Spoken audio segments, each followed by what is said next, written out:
This is Dr. Christopher Sernaque hosting episode 18 of season 6 of the Current Topics in Science podcast. This podcast will address breaking scientific news in light of the origins debate and host interviews with scientists. Today we'll interview Ben Kissling, who will address Murray and Churchill's Mere Theistic Evolution synthesis. This podcast is available on the following platforms: iTunes, Audible, Google Podcasts, Spotify, and iHeartRadio. Video recordings of the podcast will be uploaded to YouTube. Enjoy the podcast.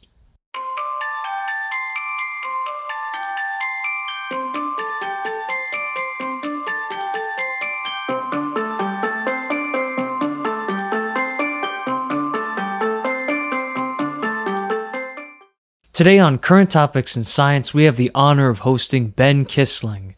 Ben obtained his Bachelor of Science degree in Biochemistry from the University of Nebraska-Lincoln. He's currently working on his Master of Arts degree in Science and Religion at Biola University. In his experience as a biochemist, Ben has worked in numerous laboratories, and he's also worked as a high school science teacher. He was at one point a youth pastor, and now his passion for Christ Jesus continues as he teaches origin science. He's done 2 YouTube series, one on creation, evolution, and intelligent design, and the other on William Lane Craig's views on Genesis. Ben is also the host of the Macrophage podcast, a podcast about immunizing the body of Christ against foreign pathogens. And now, without further ado, good morning, Ben. How was your day, and how are you doing? I'm good, Chris. We have finally got the summer weather here in Lincoln, so that's not so good, but other than that, yeah, we're good. Thanks for coming on Current Topics in Science again, Ben. It's good to have you back. Now, since this is Current Topics in Science, let's take a look at this week's current topic. Quantum Magazine has published the transcript of a podcast called How is Science Even Possible? The headline reads, how are scientists able to crack fundamental questions about nature and life? How does math make the complex cosmos understandable? When we look at a quote from the transcript, we see the physicist, Dr. Goldenfeld, saying, in less than 1 billion years, life went from nothing to the architectural complexity of the modern cell. Okay, so that is staggering. I mean, I don't know, of course, the ultimate reason of how life evolved and so on, but yes, I mean, all science starts with asking questions. Ben, what did you think of that podcast episode and how Dr. Goldenfeld approaches what makes science possible? What did you think of his philosophy? From the interview, it appears to me that Goldenfeld might be an instrumentalist in his philosophy of science.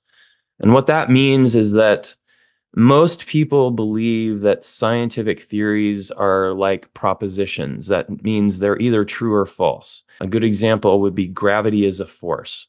That's a statement that is either true or false if you are what's called a scientific realist. Either gravity is a force, according to Newtonian mechanics, or it's not a force, according to general relativity. But either way, the propositional statement, gravity is a force, is either true or false. And that's how you have to evaluate scientific theories, as they're either true or false. A scientific instrumentalist would say scientific theories are not like propositions. They're like tools. So a tool, like a hammer, we don't say a hammer is true or false. We say a hammer works or it doesn't work towards its intended purpose, which is hammering in nails. We say that scientific theories are like tools and that they're intended to help us accomplish things in the world. And so we shouldn't evaluate them as true or false propositions. We should evaluate them as tools. Do they work? Are they easy to use? So in the context of something like a theory of gravity, we would say Newtonian mechanics is a good tool for doing things like traveling to the moon. Famously, NASA used only Newtonian mechanics to calculate the trajectories required to make the trip to the moon and the moon landing and come back. They didn't use general relativity, even though general relativity had been around for almost 50 years at the time, and they knew already that general relativity was slightly more accurate than Newtonian mechanics at describing how gravity works. But they realized they didn't need that extra functionality out of their tool to go to the moon, and Newtonian mechanics was much easier to use because the math was easier. And so they just used the tool that was right for the job. So an instrumentalist would say scientific theories are like tools that help us do things, like understand nature, like go to the moon, like create new medicines and things like that. So that's what instrumentalism means. In general, it sounds like the podcast is about this paper, this famous paper from 1960 called The Unreasonable Effectiveness of Mathematics. And the question is, why is there such a correlation between a mental abstraction like mathematics and the physical world? Why does math describe how nature works so well? And on a scientific materialist paradigm, there doesn't seem to be an answer to that question that makes any sense. Christians have argued for a long time that this makes sense on a Christian worldview, that nature displays the characteristics of rational mathematical order because God, with a rational mind, abstracted what he wanted creation to look like, and that it was according to mathematical principles, and then he created it that way. And so that seems to be a pretty good explanation for the unreasonable effectiveness of mathematics. It's a reasonable explanation for that. But if you're a scientific materialist, you have to come up with something else. And so the purpose of this podcast was kind of to sort of respond to the Christian theist argument here without actually mentioning it. So what his answer is that, and he uses this word lucky twice, is that we just got lucky, that there are many mathematical ways of describing things that don't effectively describe nature, and we just happen to find some that do. And I don't think that's a really good answer to the question. It doesn't explain why the ones that do describe nature do describe nature. It doesn't give he never gave a real explanation, right? So he tried to reduce the thrust of the argument and reduce the scope of the problem by saying that, well, there's math that doesn't describe nature, basically. So just a couple more things before we move on to the next subject. There's a couple things I did want to say about the podcast. He says, when we talk about effectiveness, we're talking about the effectiveness on very simple problems. And so another argument that he makes is that the features of nature that are describable by simple and beautiful mathematics are simple, and there are complex features of nature that are not easily describable by mathematics. But this is where his worldview comes into play again, because the complex examples that he gives are usually about human behavior. Things like he mentions, how do all these atoms that make up our brain cause us to be able to think? That's called the hard problem of consciousness, which again is resolved by a Christian, or at least a dualist worldview that says we're part immaterial. And so his worldview is preventing him from having an answer to this, an easy or simple answer. And so he basically says, well, science shouldn't try to ask that question. It's like, well, it's still a question that is really important, right? And we have an answer. We have an immaterial component to us that causes us to be able to think. It's not a physical thing. He also mentions economics as a complex phenomena that cannot be explained mathematically. Well, economics is a result of human behavior. And if humans are not just material beings, we're not just meat robots following physical law, right? Then we would not expect our behavior to follow simple mathematical rules, because we don't have to adhere to rules. We can make free choices and do things that are not dictated to us by law. We're free agents. And that's an explanation for the complexity and inexplicability, supposedly, of things like economics. Whereas if you're what he is, a scientific materialist, you have to view human behavior the same way you would view the behavior of something like an ant colony or a beehive, right? You have to explain how humans are behaving according to some, scientific explanation or materialistic explanation. So it is important what paradigm you take on, and that dictates the questions you're allowed to ask. And in the scientific materialism isn't allowed to ask certain questions because they're too hard to answer under scientific materialism. But a Christian dualist worldview can answer those kinds of questions. There's a great, you'll like this, Chris. There's an argument in the philosophy of science called the miracle argument that comes from a philosopher of science named Hilary Putnam. And he said that scientific realism, which is opposed to instrumentalism, the view that I take, is the only philosophy that doesn't make the success of science a miracle. Okay, and so he's saying scientific theories have to really be the way the world actually works, or they wouldn't be successful at describing the behavior of nature.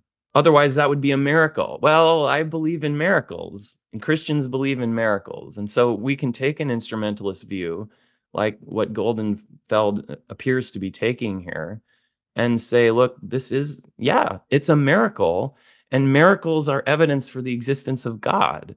This is kind of something that I've been thinking about a lot in the last year or so, that it might constitute actually a new argument for the existence of God, that scientific theories are miracles if instrumentalism is the correct view of science, which I think it is, and there's many other reasons to hold that. And miracles are an argument for the existence of God. So that means scientific theories it's a whole new way of looking at how scientific theories are miracles and arguments for the existence of God. It's because if they're just models, the way he describes, and I think he's correct about that most of the time, most of them just are models that nobody really believes they're actually literally true. Okay, I just had a big conversation about this. We'll get into this later. So, but yeah, scientific theories being miracles, we can just accept, yes, they are miracles, and that's evidence for God. Continuing the train of thought on how different philosophies will lead us to approach science, that brings to mind the ongoing discussion about the compatibility of science and theology. Part of this discussion is Mere Theistic Evolution, which was proposed by Murray and Churchill. Ben, can you explain what exactly Mere Theistic Evolution is proposing and how it attempts to reconcile evolutionary theory with the Christian doctrine of creation? So Michael Murray and John Churchill released this paper about 5 years ago about Mere Theistic Evolution. And they define Mere Theistic Evolution according to 3 criteria.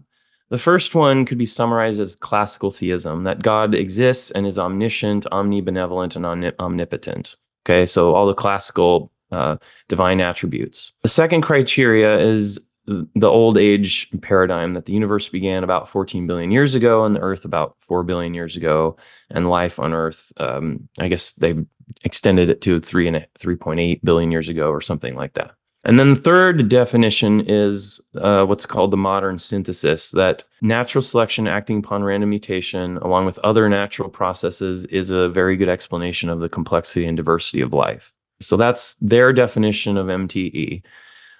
They also say that MTE does not entail or include 2 other things that are sometimes levied as accusations against theistic evolution. They say it does not entail methodological naturalism, which is the idea that when we do science, we can't appeal to supernatural causes or supernatural explanations. They say MTE does not rest on methodological naturalism, and they say that MTE does not claim that science cannot provide reasons to believe in God. These are things that have been said about theistic evolution in general, and they deny that this is a feature of their view. But the main claim of theistic evolutionists is that evolutionary theory can be believed by a Christian, that it's not contradictory to Christian beliefs, specifically the doctrine of creation. And I don't think that they have shown that, but this is an attempt to do that. And the way that they do it, we'll talk about it a little bit in the next question. In general, they claim to synthesize evolutionary theory and the Christian doctrine of creation, but they don't actually do that, because the only way that they're their position makes sense is if you take an instrumentalist view of the theory of evolution, which means that it's not really true. So, Ben, in a message to me, you wrote, according to theology, mutations used by God must be determined. These mutations would have a probability of 1, but according to evolutionary theory, the same mutations would have a probability of less than 1. Both cannot be true. So you argue that MTE fails to achieve a synthesis between science and Christian theology. Can you elaborate on why you believe this is the case? Yeah, and this is literally what they say in the paper. This is the key argument, is they say, with knowledge of all relevant facts, and they mean that God has this knowledge of all relevant facts, God would know what mutations are going to occur. And so from God's perspective, every mutation has a probability of 1. So we're talking within the evolutionary thinking now. I'm entering into the evolutionary idea and seeing if it actually works with the doctrine of creation. Okay, so we're assuming an evolutionary scenario of 13 billion years old and the Big Bang and all that. And they say every single event that happened since the Big Bang has got to be directed by God in order for God to be the creator of the eventual outcome, which is us, our human bodily form. Okay, and so what they say is, from God's perspective, yes, all these mutations are determined. That's what having a probability of 1 means. It's the only thing that can happen.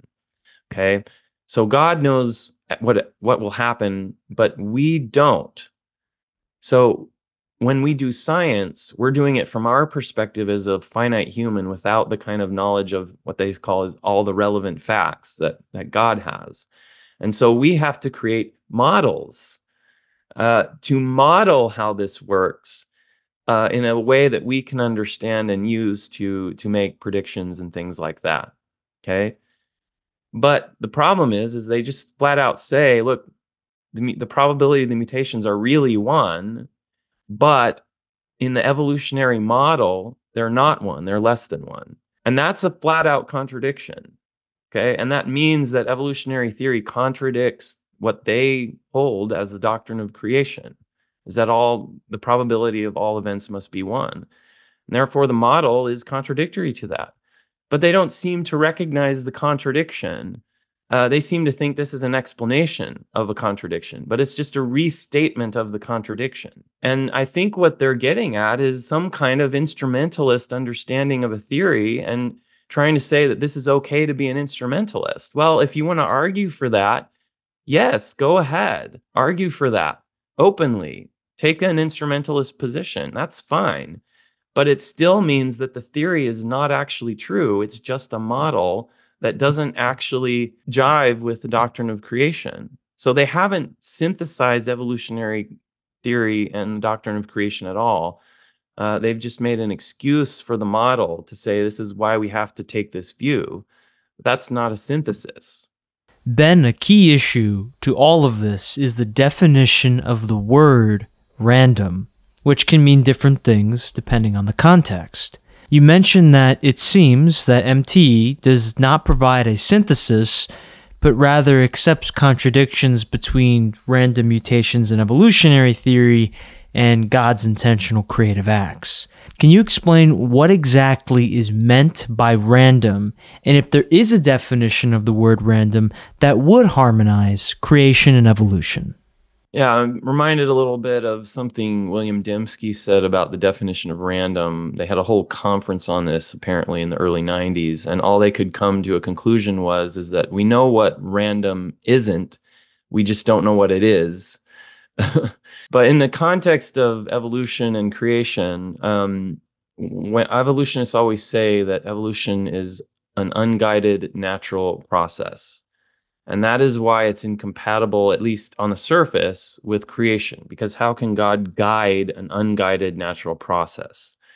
And the unguided part of evolutionary theory is the random mutation part. If we're talking about the modern synthesis, which is part of the definition of mere theistic evolution that I read earlier, that means that random mutations are part of the definition of mere theistic evolution as well. They're accepting this as part of their view.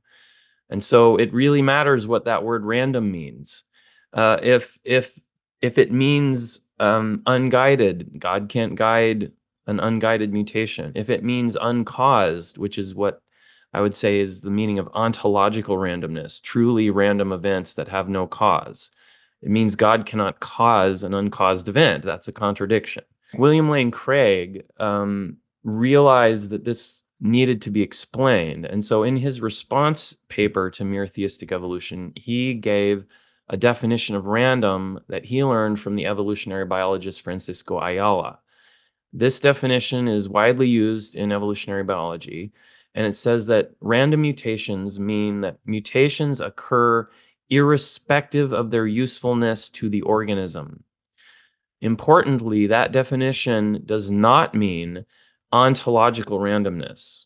And so Craig thinks that this solves the problem because mutations can be random in the sense that they don't occur with respect to the usefulness to the organism, but they can occur with a probability of 1, a real probability of 1, and that means that God can determine how they occur. So that's kind of Craig's solution to the issue. The problem that I think there is with this definition is that it's accurate as far as it goes, but it doesn't fully describe how random mutations are used within evolutionary theory. Evolutionists model mutations as mathematically random. So the model itself, okay, does not specify causes for mutations, and it assumes that there is no cause.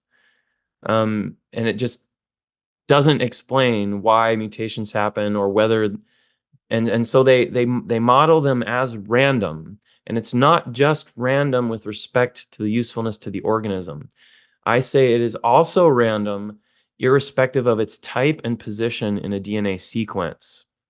And that is important because the information in DNA depends on the sequence. And the sequence is what gives rise to the full three-dimensional structure of proteins, which is how everything works. Okay, so the one-dimensional sequence results in a three-dimensional structure that results in a biological function. Okay, and so it's the sequence of DNA that matters, and evolutionists say that these sequences evolved via random mutations. And if the model is that we can't specify or say which mutations occurred when or why, that's the same thing as saying that that the model does not specify the sequence. And you have to specify the sequence in order to make any kind of rational change to any organism, no matter what it is. And so if you're God and you're wanting to create human beings, okay, and say you need to create the protein hemoglobin or something like that, you need to specify the sequence or you're not the one creating it, okay? And so the model does not allow for the specification of sequences in that way. It doesn't explain why this particular sequence happened from a random mutation perspective, okay? The explanation in the model is natural selection, but they're not appealing to natural selection, and I think there's reasons for that too, is that natural selection, they may be implicitly accepting the ID argument that natural selection doesn't work to do this. But be that as it may, their claim is based on random mutations being directed by God, but that can't be the case within the evolutionary model. It doesn't allow for that because they literally do math on this assumption. Okay, and you can go through a whole scenario about how they model and how they decide whether mutations are conserved or neutral. And they assume that neutral mutations are randomly distributed in the genome, and that's why they think they're not under selection. Anytime you see a mutation rate in the scientific literature, it's an assumption that these mutations occur irrespective of their type and position in a DNA sequence. They don't occur in any particular ordered way in a sequence. And if that's the way that it actually is, and I think that's clear in the literature, then God cannot use a process that does not specify where the mutations are in the sequence, because the whole way he would create is specifying positions of mutations in the sequence. That is also not a resolution to the issue that Craig gives, I don't think, because he doesn't understand fully or fully describe how mutations are modeled in science, not just in evolutionary theory. This is how they're modeled in all of science whenever mutations are talked about. If God is specifying which mutations occur, and Craig suggested this in his book, that's not the same thing as a random model of mutations, the way that it's used in the theory and in the literature. And so this is not a resolution to the issue. Continuing the train of thought with that last question, so it would appear that MTE would then reject the consensus interpretation of the quantum mechanics regarding ontological randomness. Can you discuss why this rejection is problematic for the synthesis goal? Yeah, so they reject the consensus interpretation of quantum mechanics when they say that the probability of all events is 1. Most physicists believe that because quantum mechanics models certain quantum events as probabilistic, the equations modeling them are probabilistic, that means there's genuine ontological randomness at the bottom of reality.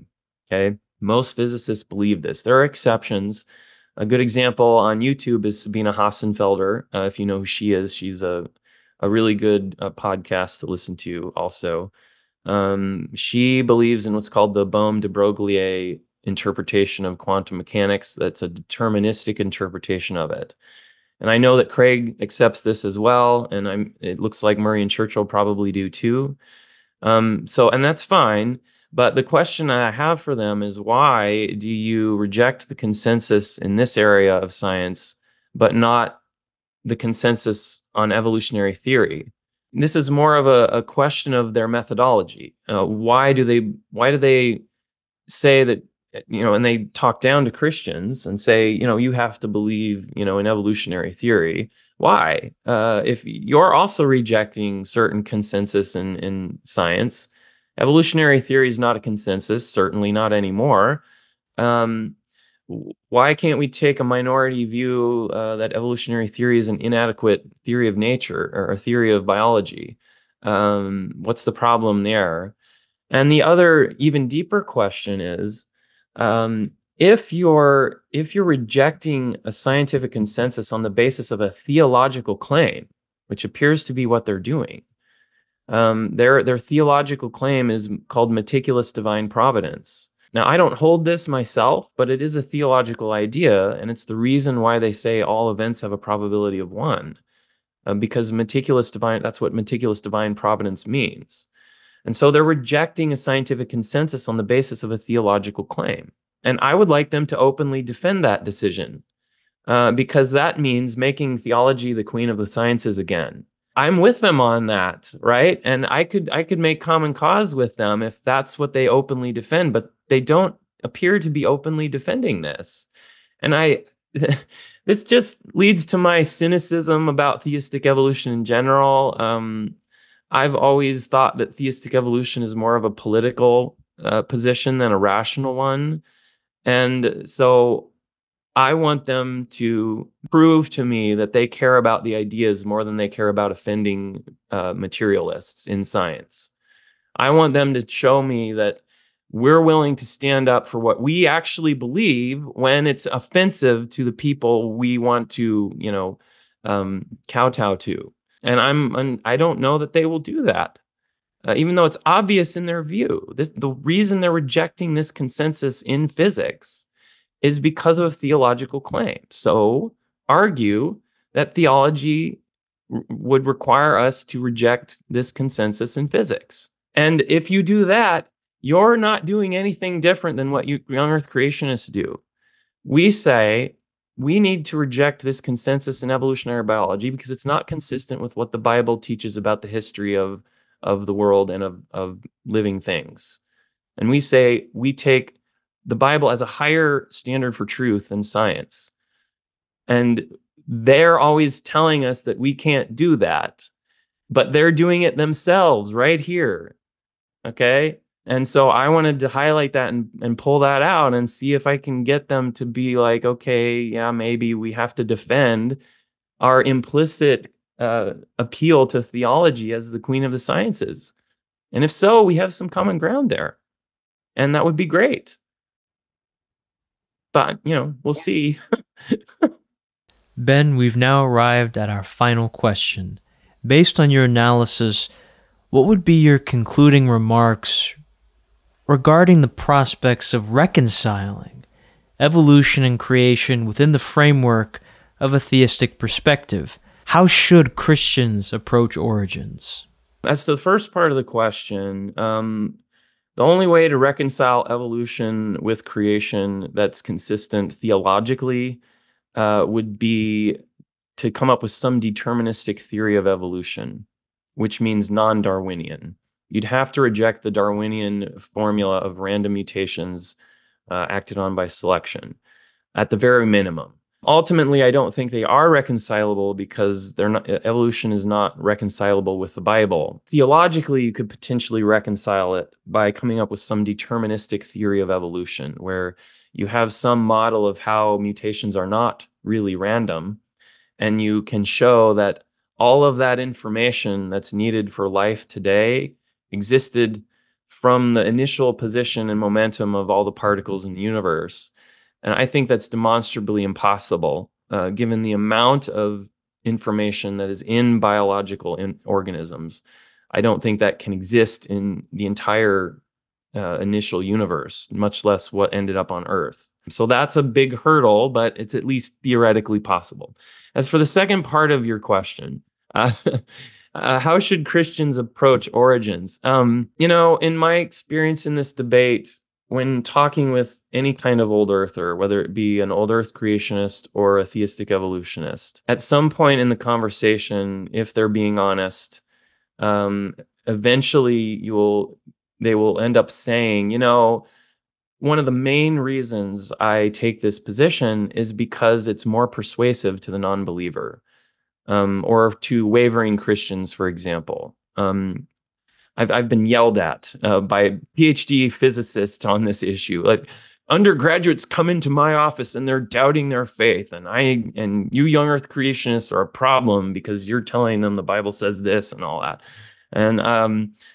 And I think that a major motivation for being an old earther is they're worried about losing people, and people leaving the faith.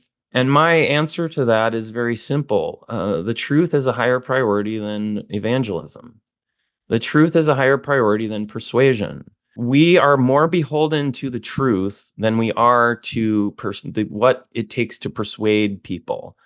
As Christians, we're told that the gate to destruction is wide. The path to life is narrow and few enter it. And so if we're obsessed with persuading the most number of people, we're probably on the path to destruction. And so I would caution Christians who find themselves saying this to themselves and justifying their position by its persuasive value. Please don't end up compromising the truth for this. You know that the truth is a higher value than evangelism, that the truth is a higher value than persuasion. Evangelism must serve the truth. The truth doesn't serve evangelism. Jesus Christ is the truth, and if we are pursuing the truth, we're pursuing Christ. He claimed to be the truth. And if we think those two goals are somehow separated, you are on the wrong path, dude. You're cruising for a bruising. If you think that leading people to Christ requires you to take a direction away from the truth or even tangential to it, you're on the precipice of something that's very dangerous, and you may not be leading people to what you think you are leading them to. Pursue truth, not persuasion. And if you want to persuade someone, your goal should be to persuade them of the truth. And so in my experience, young-earth creationists tend to emphasize the truth as the reason for why they believe what we do. And old earthers often tend to emphasize cultural relevance, persuasive value, or advancing the gospel by leading people to Christ. And those are good values and those are good goals, but they need to be subservient to the truth for a Christian. Ben, thank you very much for your time. It was an absolute joy. And to our listeners, thank you very much for taking the time to learn with us on current topics in science, where scientific discoveries are examined in light of the origins issue. You can find Ben's biographical information, credentials, and written works in the description. You'll also find links to his podcast, Macrophage Strategy, his YouTube channels, and a link to the Christ Jesus Ministries merch store. Please share and subscribe to the Current Topics in Science podcast. It's available on iTunes, Audible, Google Podcasts, Spotify, and iHeartRadio. Thanks again for listening, and remember, the truth saves.